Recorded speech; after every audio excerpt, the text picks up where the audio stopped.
Ram Jaya Jaya Ram.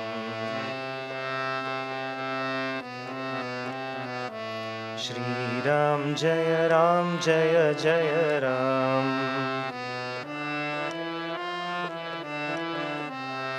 Shri Ram Jaya Jaya Ram. Shri Ram Jaya Jaya Ram.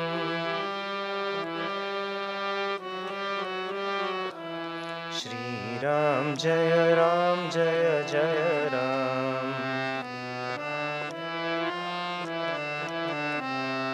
Shri Ram Jaya Jaya Ram. Shri Ram Jaya Jaya Ram. You may briefly close your eyes and we'll chant a couple of prayers and start the session. Join me. Om Asato Ma Sadgamaya Tamaso Ma Jyotirgamaya Mrityorma Amritangamaya. Om Shanti Shanti Shanti. Sadashiva Samarambham Shankaracharya Madhyamam Asmadacharya Paryantam Vande Guru Paramparam. Slowly and gently you may open the eyes.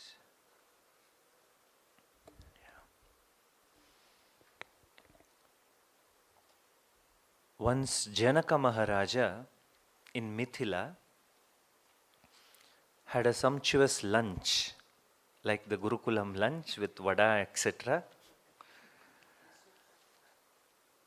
And then he was taking a short nap after the lunch. So in his dream, his kingdom has been attacked and he is running for his life. He is very hungry. Somehow he has gathered some food.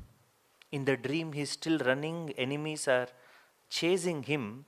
Just when he was about in that utter hunger, poverty, because he is moving from place to place without a place to be there, when he was about to put some morsel of food into his mouth, he falls down and that food also falls on the mud. Where? In the dream. Janaka, with a thud, he wakes up. He wakes up, Janaka being Janaka, he did not just let go of the dream, not like our friend in the snake dream that we discussed, not like him. Janaka did not allow this episode to just go away.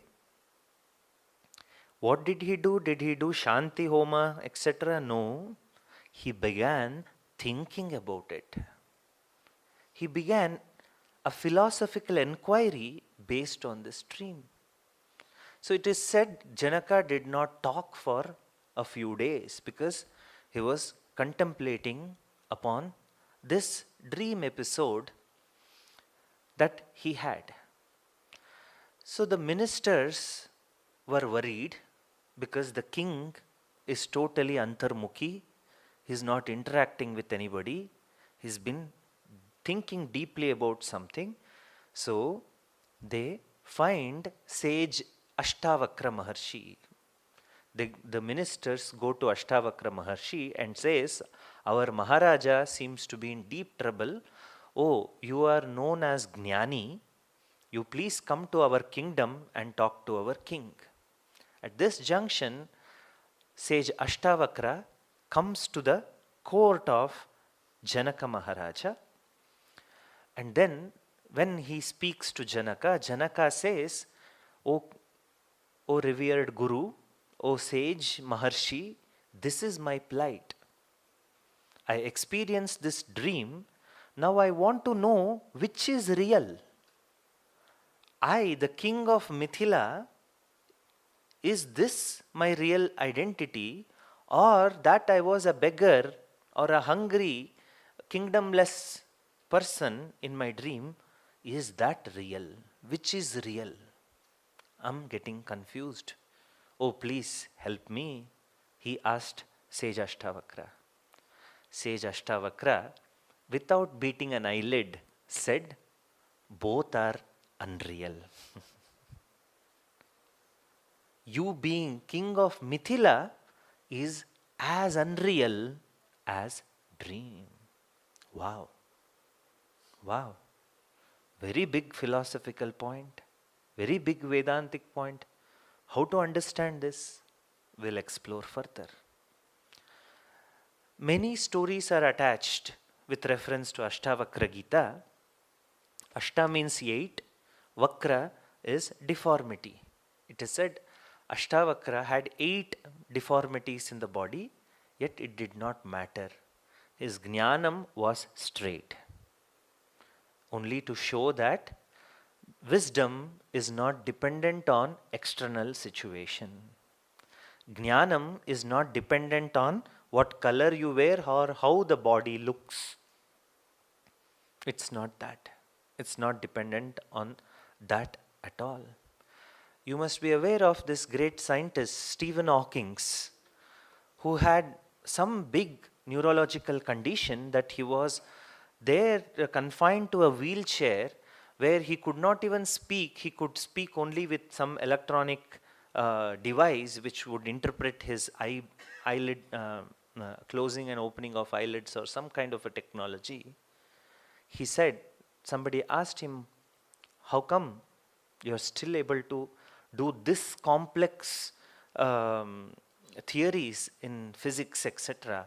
How is it that you're able to be this kind of a scientist? He said, my mind is my laboratory, my mathematics is the apparatus that I use. So, one may be whatever in the physical form, but yet one can have great knowledge in one's life with regarding to worldly vidya, or in the case of Ashtavakra, it is Adhyatma Vidya, the knowledge concerning the self, the knowledge concerning reality. That is sage Ashtavakra. Another story is attached where Ashtavakra comes to the court of Janaka once, just a normal court, and he comes because of his deformities. All the ministers, Panditas, etc., who are sitting, they all laugh at him. And then Ashtavakra says, oh, I thought Panditas, Senatipatis, everybody are sitting here. I did not expect cobblers and leather merchants to be sitting in this assembly, he says. Meaning what? You are all only interested in my skin. So, you laughed at my body but is but skin. That means to show that you are all only like merchants of leather or cobblers who are interested in leather. So that's the statement Ashtavakra makes, and immediately everybody wakes up in the court. It is said like that. It is said like that.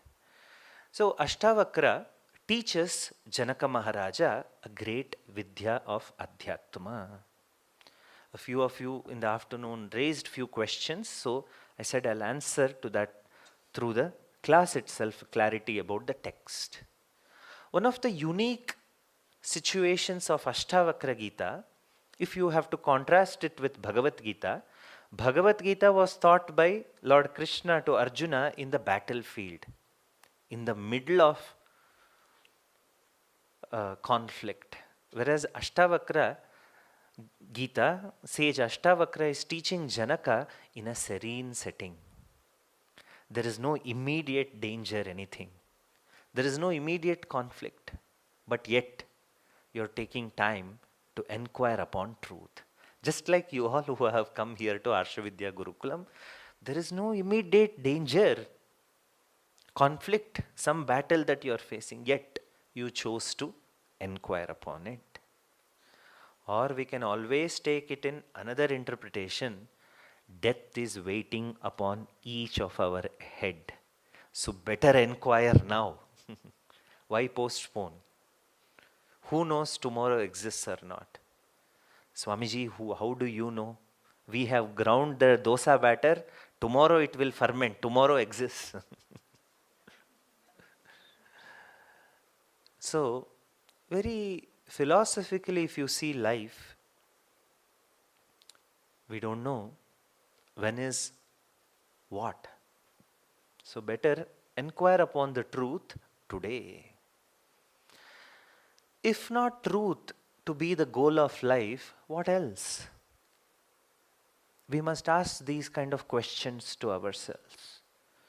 If truth, discovering truth, is not goal of my life, what else is?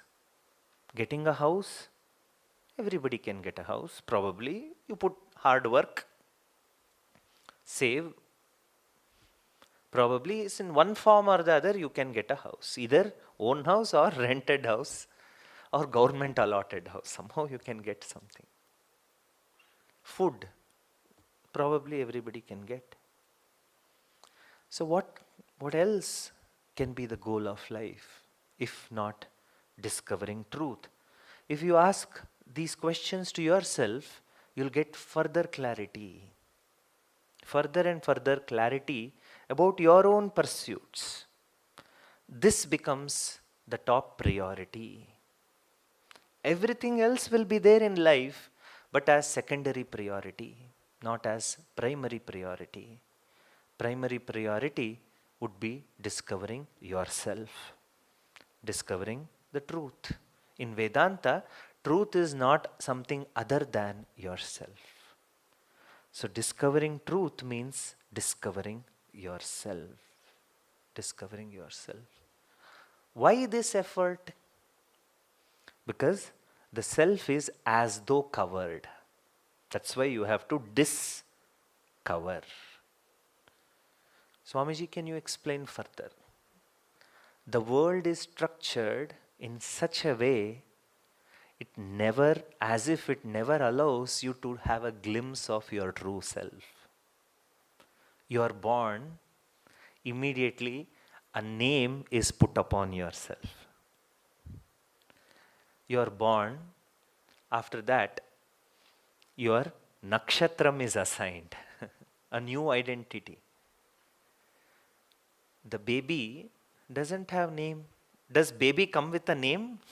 Name tag from the womb? A new life is born. Name. Now baby is covered by a name. Now birth certificate is done for the baby. Baby is covered by a nationality. Now, traditionally, a jatakam is written for the baby. Baby is covered by a nakshatram. Baby is covered by a kulam. Baby is covered by a gotra. Baby gets covered by whatever religion, dharma it is born. Goes on. Few more years go by. The baby learns relationships. She is my sister, he is my brother, this is my father, this is my mother, this is my auntie. A whole family tree gets superimposed upon the baby. A few more years pass by. Some educational qualification is put on the baby. Few more years, a new roles are superimposed. Father, mother, spouse, etc. Work situation, few more labels are attached. Manager, executive, CEO, director, clerk, driver, technician, whatsoever. Few more labels are attached. Now, with this sort of a world, which goes on extending, you go to a bank, then they call you a customer. You go to a club, then they call you as a member. You join a sabha, you get a new identity called member. So new labels get attached. Where is an occasion to inquire, who are you truly? Who am I truly? In the absolute sense, who am I? There is never an occasion. That's why this effort to discover oneself. Who am I truly? In fact, we don't fundamentally inquire into anything. We are used to superficial inquiry. In fact, if you really see, all confusions exist in our lives because we have fundamentally not understood our identity. Who am I truly? So, I'm confused. Different stages of life, I get confused because I really do not know who I am. I do not seem to know what I want. You do not seem to know that. That's why all confusions. Now, Ashtavakra gives a good news. He says, you can end this confusion. How? We will see that. First verse again. Very loaded verse. We will discuss further. Yasya bodhodaye tavat swapnavat bhavati brahmaha tasmai sukhaika rupaya namah shantaya tejase. Ashtavakra says, Swapnavat bhavati brahmaha. Brahma means delusion. Brahma means a mistake. Now, let us examine what is this delusion. What is this delusion? In fact,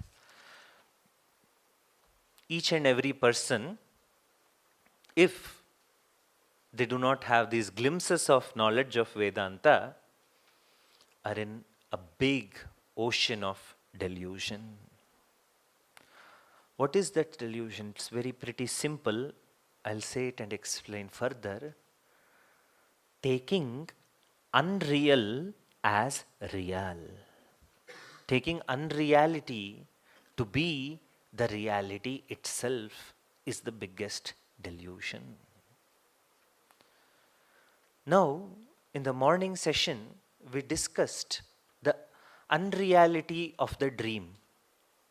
And I hope you are all convinced with it. You have fixed the category, fixed a label to the dream. Means what? It is unreal. Totally convinced. Now, each and every human being, each and every person undergoes 3 states of experience in one's life. One is Jagrat. Jagrat is a Sanskrit word. It means waking world. That person experiences Swapna. Swapna means dream, dream world. Then he experiences Sushupti. Sushupti is a Sanskrit word that means deep sleep. Everybody experiences universally this 3 states. 3 states are universal experience that everybody goes through.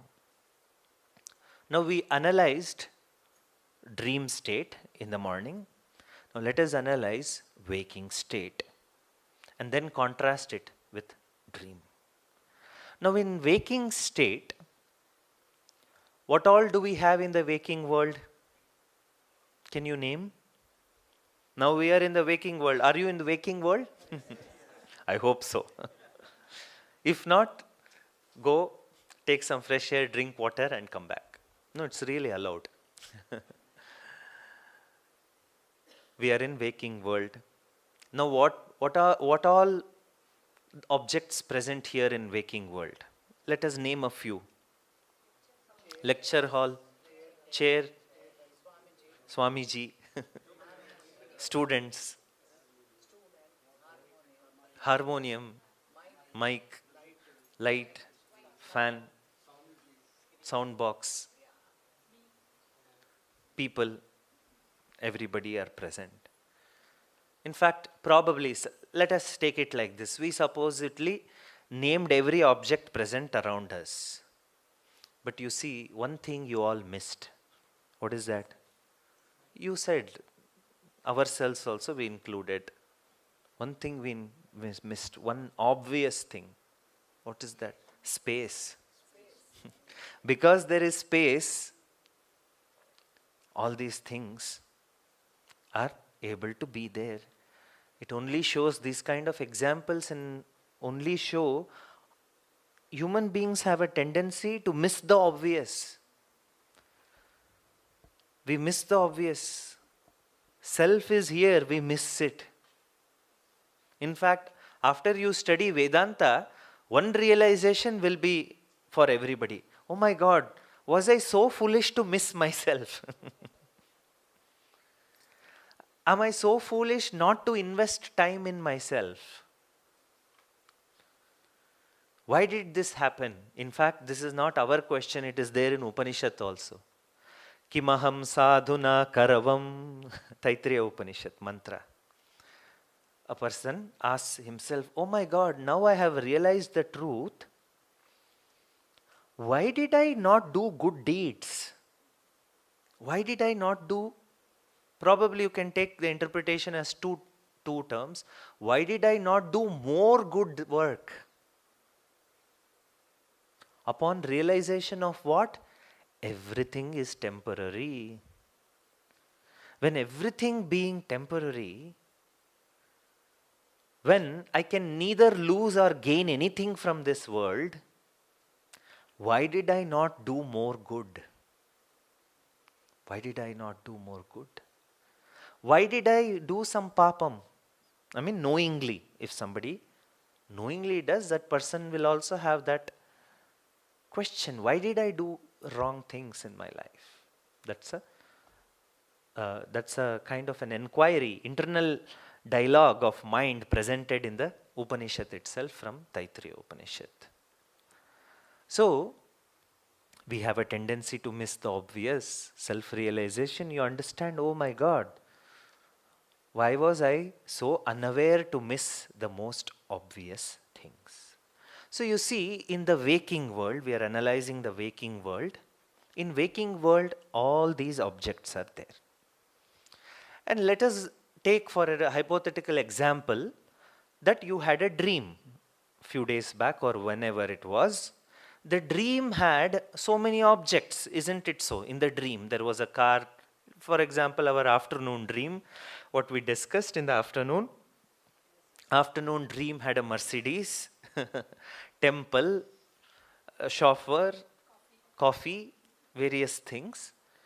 All those objects were there in our afternoon dream. Now, with the waking world, we have a set of objects. Now I ask you a question. Where are all those objects that we saw in the afternoon dream? Where are they? They are unreal. They cannot be there. How can you bring dream things into this waking world? Isn't it so? You cannot bring dream things into waking world. Now, we have so many things around us. We have one more state of experience, deep sleep. Isn't it so? Can we take all these objects into deep sleep? Can we? No chance.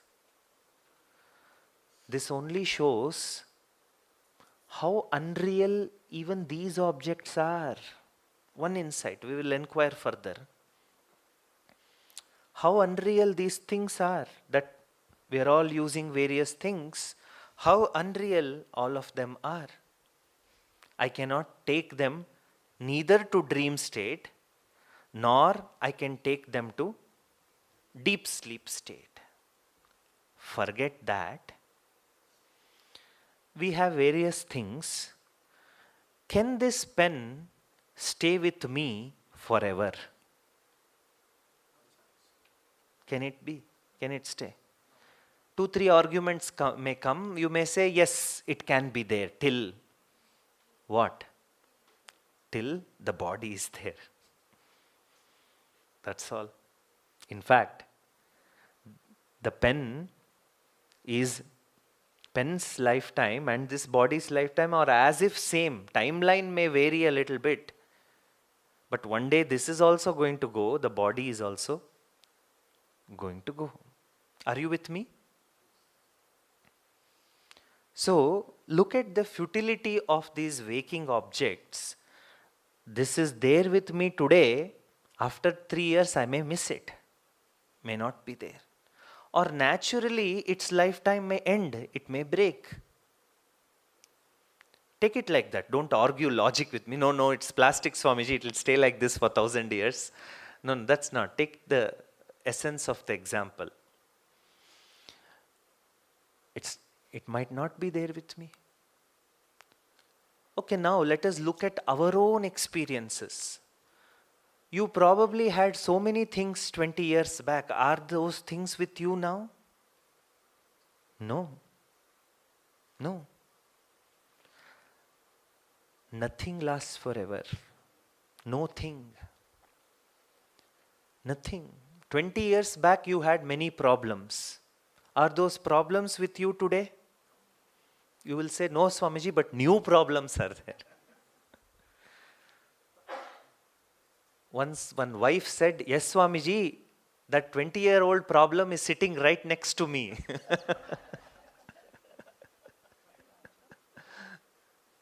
No. Nothing.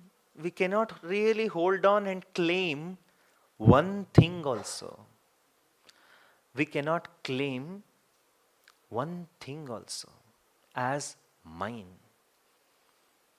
Look at the futility of waking. This is what Ashtavakra means when he says your waking world as King Janaka and the kingdom Mithila is as unreal as your dream. Means what? This also had a dream, also has a beginning. Dream has an end, isn't it so? Waking world also has a beginning. Waking world also has an end. It's the same. 2 levels we can analyze this waking world. One is, waking world for all of you begins at probably morning 5 o'clock or 6 o'clock, whenever it began. It has a starting point. How much ever you love the waking world, you have to close it in order to sleep. In order to go to deep sleep. Isn't it so? You let go of whatever you might, all your accomplishments, all your possessions, as if you are dead to the world. You take a deep sleep in the night. Depends on person to person. A person with insomnia may experience just 1 minute or 1 hour of deep sleep. Somebody may be experiencing 6 hours or 8 hours, whatsoever. Finally, everybody closes this waking show at one point and has a good night's sleep. And none of the dream objects come to the deep sleep. None of the waking objects come to the deep sleep. Everyday insight. Everyday insight. That this is a show which is ending at a particular time. This movie called Waking World starts at a particular time, and this movie every day is ending at a particular time. This is how philosophically in Vedanta, we see the unreality of the entire waking world also. You see, a person may be experiencing a lot of difficulty in one's life. That person may be struggling financially, maybe work-wise there is some complication, relationship-wise there is some complication, all of it, yet that person also sleeps. That person also has to sleep. Or somebody is in highest of bhoga. They're buying gold, they're buying cars, they're going to Switzerland, they're going to so many places, they're enjoying, they're partying, they're eating, all of it. Yet they also have to close the bhoga at one point and go to deep sleep. These insights make us show that all that we are experiencing in waking world also are temporary. Agree or disagree? Think more. You don't have to make a commitment now. You may inquire a little further. In Vedanta, we define truth as that which is permanent. Yat trikale api tishtati tat sat. Don't be intimidated by Sanskrit. That which stays in all three periods of time, that is sat. That is real. That is real. That which is there in all three periods of time. So in our inquiry of Vedanta, the three periods of time are Jagrat, Swapna, Sushupti. Waking, dream, deep sleep. If something has to pass as permanent in our inquiry, it has to be there in all three periods of time. It should be there in waking, it should be there in dream, it should be there in deep sleep as well. Now let us see if this pen is real. It's there in waking world. Yes, it passed the test. Dream world, is it there? No, already failed the test. Deep sleep, is it there? Now, another important point in Vedanta is to inquire from your standpoint. From your standpoint, in your deep sleep, is this pen going to be there? Don't argue, Swamiji. I will keep this pen here. I will sleep. This pen is going to be here only, right? Don't ask that question. Inquiry is from your standpoint. From your standpoint, is this pen going to be there in your deep sleep? No, it's not there. Doesn't pass the test. Now you apply it for everything.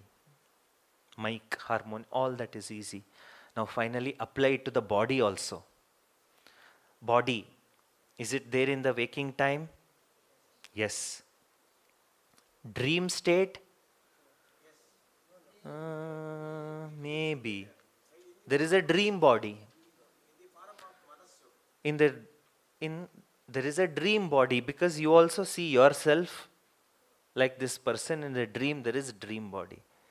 Now, body passed waking test, somehow passed dream test. Is the body there in deep sleep? Yes or no? No. Why? Because mosquito bites, you don't know. In the deep sleep. Just not present. Just not there. Then what is there in all three states? Now, let us move this inquiry one more step further.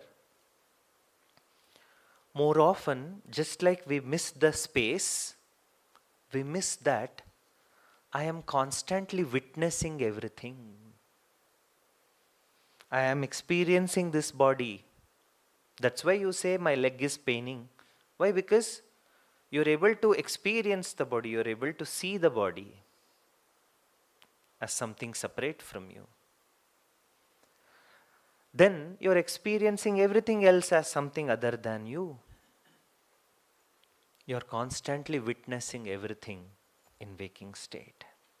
We'll dwell further on it, but I'm just making this point at this time. In dream is happening, somebody or something is present where that person is experiencing that dream. Isn't it so? You say, I dreamt. Meaning what? You had the experience of the dream. And now you are saying, I have the experience of this pen.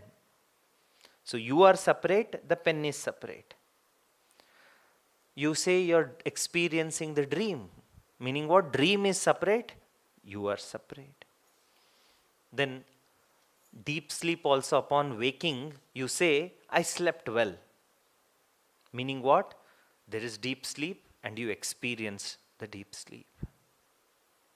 You are the witness of all three states, who is the only permanent constant in all three states.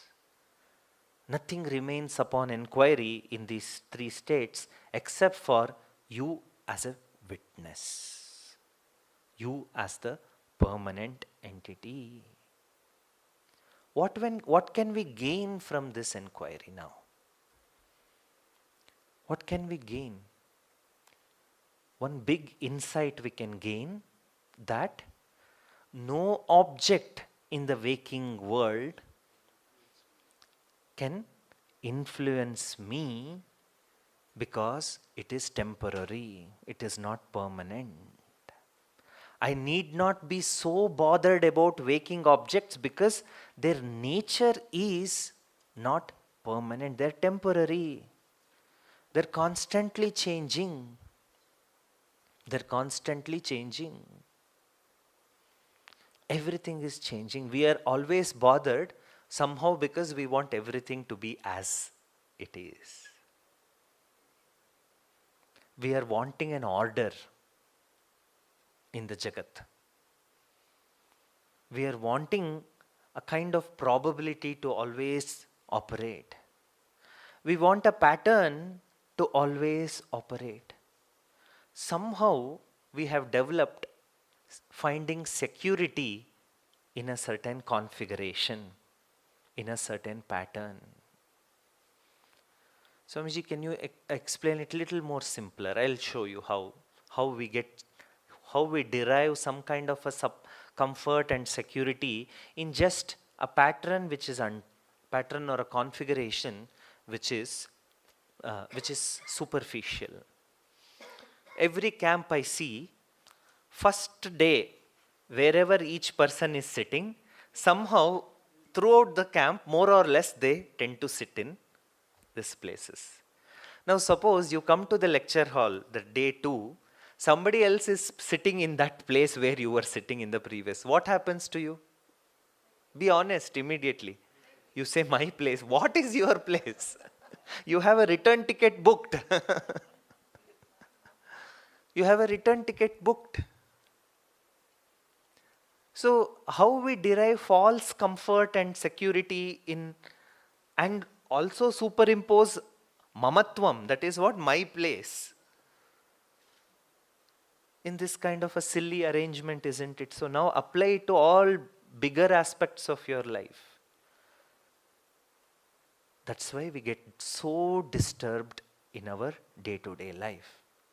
Because just as such a silly, simple situation, you say, my spot, my chair, whereas your return ticket also, it's booked, you know when you are going back after the finishing of the course.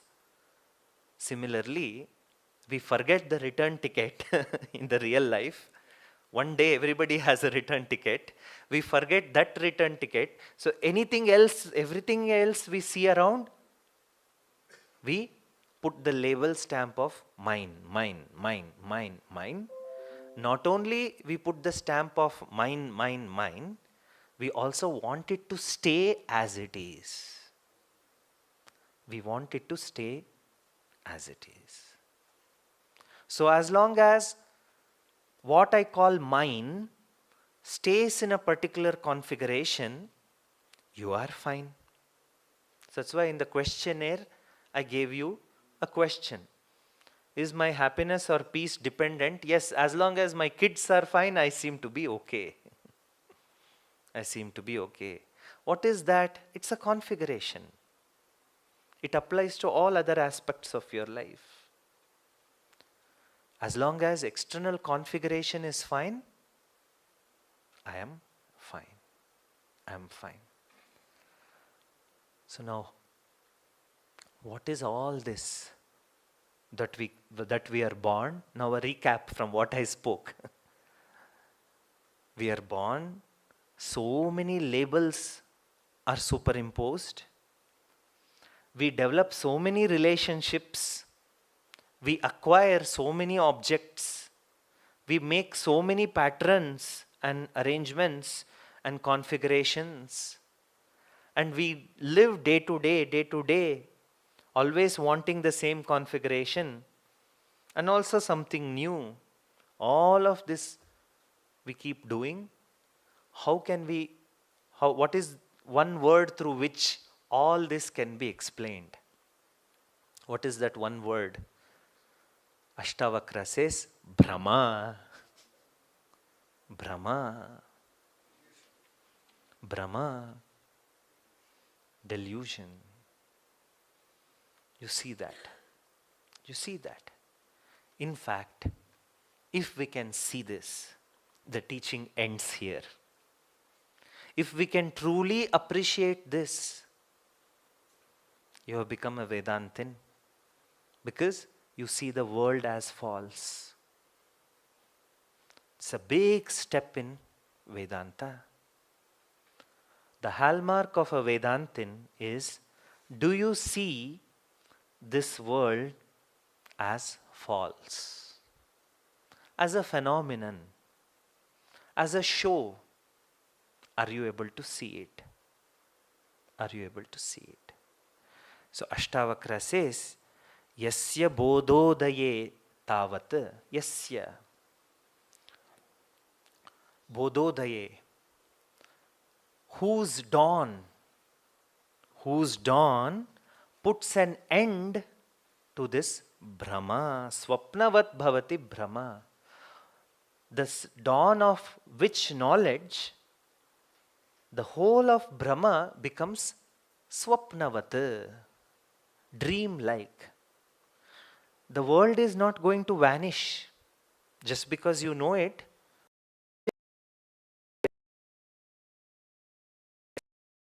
You understand that it's all Swapnavat, dream-like. So many things will be happening in the dream. But at the end of it, what is the tatparyam or summary or the crux of that whole dream? What is it? The dream is not real. The dream is not real. Similarly, in the world, so many things will be happening. We will be getting promotions, kids will be getting married, they will be getting grandchildren, you will be saving, you will be earning, you will be experiencing some difficulty, health will go up and down, all of it will be happening. What is the crux of all of it? Crux of all this is just phenomenal. It's just temporary. It is just Brahma. It is dream-like. Dream-like. If one can truly understand and appreciate this vision, we will stop getting affected by the world. We will stop being pricked by the world. We are not going to be influenced by the world. We are going to be as if a swan which is beautifully meandering on the waters of the pond. You will be that kind of a swan, hamsa, in this samsara. Who becomes a hamsa? One who understands soham. I am that consciousness. So, ham, if you do ulta, it becomes hamsa. That person flows through all experiences of life being untouched. Being untouched. just being untouched. It's a possibility. Ashtavakra says, Yasya bodhodaye.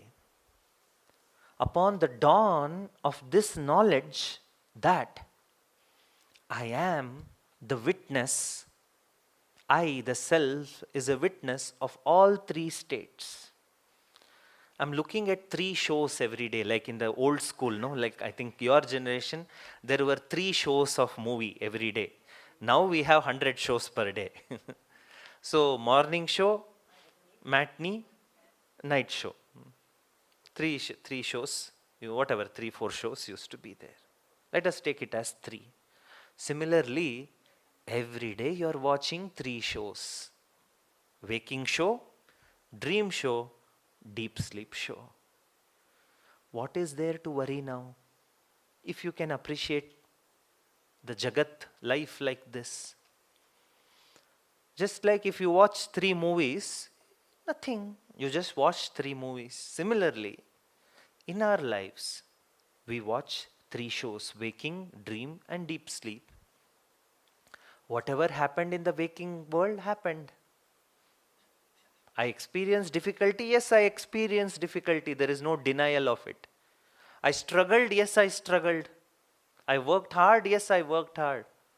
Mother-in-law is a problem. Yes, mother-in-law is a problem. Yes, so what? The movie ends after each show. That's how this waking world also ends every day at 9 o'clock or 10 o'clock or 11 o'clock, whatsoever. So recently, one group of people who are spreading awareness about marriage, relationships, avoiding divorces, etc. People came. They came to me and said, Swamiji, all this is happening in society. Divorces are increasing so much. People are getting married and divorcing each other after 1 month, after 1 week, after 1 day, after 3 months. So youngsters are all doing this. We have formulated a group where we are holding workshops for the youngsters to educate them that look at life is bigger thing, you need to compromise or whatsoever, all of it. So humorously I asked, they were so seriously explaining to me all of this. So I asked them, hey, are you aware of top reasons for divorces in India? I asked them, do you know what this thing? Swamiji, we don't know this. They said because of modern life. Then they said no compromising attitude on both part of girl and the boy. They said too much ambitions, too many expectations. This, that, they gave me they gave the reasons. I said, do you know one of the top reasons for Indian divorces in India is mother-in-law.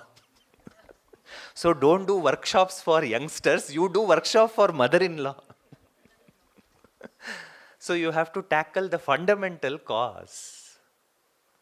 So what is the fundamental cause for our unhappiness in life? We keep on tackling immediate causes. That's why we continue to be unhappy. What is the fundamental cause? Taking unreal to be real. Taking unreal to be real. In fact, it's ironic. Suppose you have a house and you have given it for rent. And the tenant comes and starts saying to people that this is my own house. You will say, hey, he's fool. He's stupid. This is not his own house. He's there for rent. Similarly, we are in rent with the whole Jagat. But we are calling ourselves as if we are permanent owners and possessors of this world, including the body. We are on the rent with prarabdha karma. What is the rent that we are paying? Prarabdha karma. Karma, we are paying rent every day. As long as that balance is there, we will have each and every day. Or in the other model, it is said, each person, the number of breath that each body can take, that is fixed, like whatever, say 3 crores or 4, whatever is the number. So once that is over, then the Sharira, body's life, comes to an end. That's how it is said. So we are paying, we are giving the rent is a breath. We are paying those breaths, and once that payment is over, that huge deposit is complete, the life also comes to an end. So how foolish are we, like that tenant who is mistaking that rented house to be his own, we are also mistaking this rented Jagat as our own. Upon this realization, this Brahma comes to an end. Once delusion comes to an end, there is no conflict. There is no confusion. There is no confusion. In fact, it is immediate. Snapping out of illusion is immediate. We think that it is a process. In fact, it is immediate, but it may take time to realize that. But when it happens, it is immediate. Swamiji, can you explain further? There are 2 brothers. It may be everybody's experience, in fact.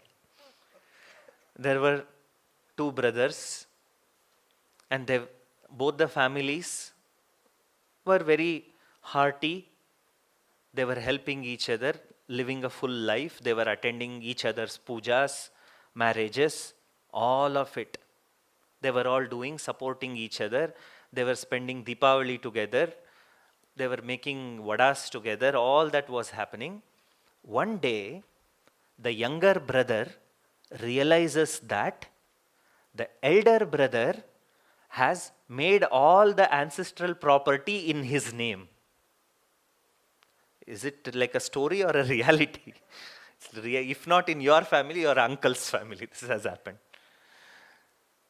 So, the elder brother has taken away all the family assets. That younger brother also had to get a share to his own name.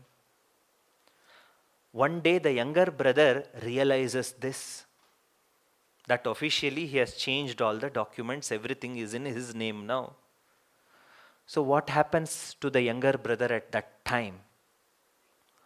Immediately he realizes, oh my God, all that my brother did for past 20 years, bringing me gifts for Deepavali, giving sweets, bringing son papdi, all that was